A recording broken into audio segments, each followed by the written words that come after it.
A very good day to you. I'm Hank Gross, Mid-HudsonNews.com. It's Monday, March 13th. The news today brought to you by the Galleria at Crystal Run. The National Weather Service has issued a winter storm watch, which remains in effect from this evening through Tuesday evening. Heavy snow is possible with total accumulations 6 to 10 inches. To the north and western Sullivan and Delaware counties, the Weather Service says 10 to 20 inches of the white stuff could fall. Winds could gust as high as 40 miles an hour. The storm is expected to impact the entire region. The area's utility companies, Orange and Rockland, Central Hudson, and NYSEC, are all preparing to fight the storm with additional crews and equipment. In the wake of recent freight train derailments in other parts of the country, Ulster County Executive Jen Metzger says federal regulators must tighten restrictions on railroad companies. In recent years, there have been concerns about track and train car conditions in the Hudson Valley, and Metzger says more must be done in Washington to minimize the likelihood of disasters. There's the maintenance of the tracks, the trestles, making sure there's definitely they don't have enough maintenance staff, CSX, and they're really not doing the work that they need to be doing. The county executive also said the railroad companies must also keep up on maintenance of train cars. A large crowd filled the streets of the village of Goshen on Sunday to cheer on marchers in the Mid-Hudson St. Patrick's Day Parade. This was the 46th annual parade, which was led by Grand Marshal Tom McCarthy of Monroe. The day began with a mass in honor of St. Patrick at the National Shrine of Our Lady of Mount Carmel in Middletown.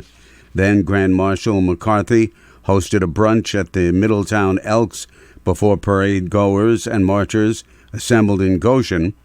The parade featured many Irish favorites like bagpipers and Irish step dancers. Many of the area's fire companies traveled the parade route as well, which kicked off at the Orange County Government Center and weaved its way through the village.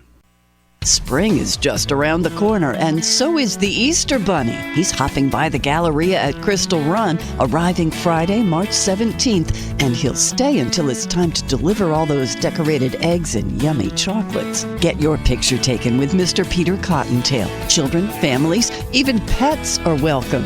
And now you can make an appointment ahead of time at whereisbunny.com. Reservations are strongly encouraged. Go to GalleriaCrystalRun.com for all the details. School districts in the region must address bullying of all forms head-on, as instances appear to be increasing, civil rights attorney Michael Sussman says. Along with other concerned residents, he has formed PARIS, People Against Racism in Schools. He cites one case of teenage students in Carmel using artificial intelligence to target a middle school principal. 3 young men, 14 years of age, children really, using AI methods, dubbed the voice of a principal and his photograph and sent along messages, videos, that are incredibly hateful, racist, provocative, violent throughout the community, literally, on TikTok. Sussman also pointed to the Middletown district, where he said we have a school board awkwardly grappling with an alleged racist TikTok post. And he noted in Liberty, in his words, a young woman sexually assaulted on school ground with minimal law enforcement. The federal government provides $500 million for the state to replace lead water lines to residences, but that's not enough to correct the contamination problem. So Assemblyman Jonathan Jacobson is seeking another $50 million in the Assembly budget bill to help cover the costs. This program provides up to $10,000 for each homeowner who replaces a contaminated line. The problem with lead-contaminated lines affects almost all municipalities in the state, which have older water systems.